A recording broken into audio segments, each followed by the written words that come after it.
1,001, 1,002. This isn't your ordinary assistant basketball coach. He's got 3 master's degrees and a PhD. My mom says I have more degrees than a thermometer. And that's not all.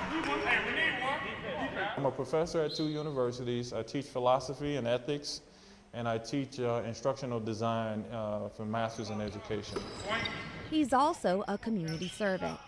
For me, it's a way to get to those young men, because sometimes they won't listen to you. Man, that's a play designed for you. Major Khalid Shabazz is also a U.S. Army chaplain, a chaplain that just happens to be Muslim. Running the flip. I'm just walking around this big chaplain. It's like, probably gonna try to convert us or something. But that's not my mission. My mission is to ensure that you get the best out of your life.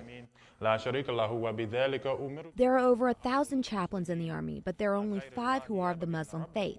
And Chaplain Shabazz is the only one in Europe, and that's including Iraq and Afghanistan.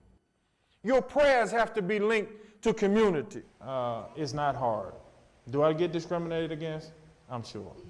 Do I have people prejudice against me? I'm sure. But my personality is so upbeat. I'm so positive. After about 3 months at any place that I'm at, people are drawn to me. The Quran says, فَذَلِكَ الَّذِي. He wasn't even a Muslim when he joined the Army. He grew up in the Christian faith.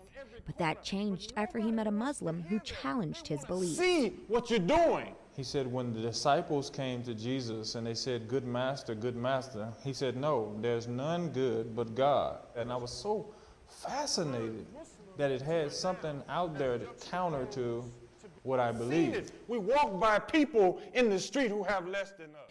After converting, he received backlash from his fellow comrades, but the help of a Christian chaplain led him to his calling.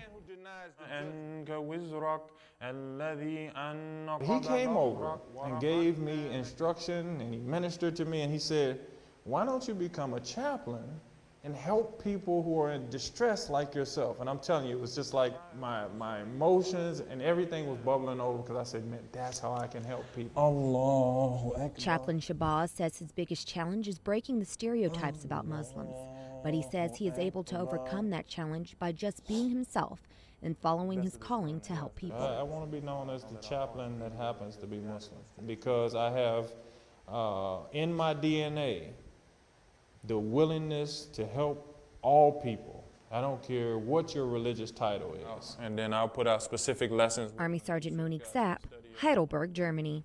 All right, assalamu alaikum.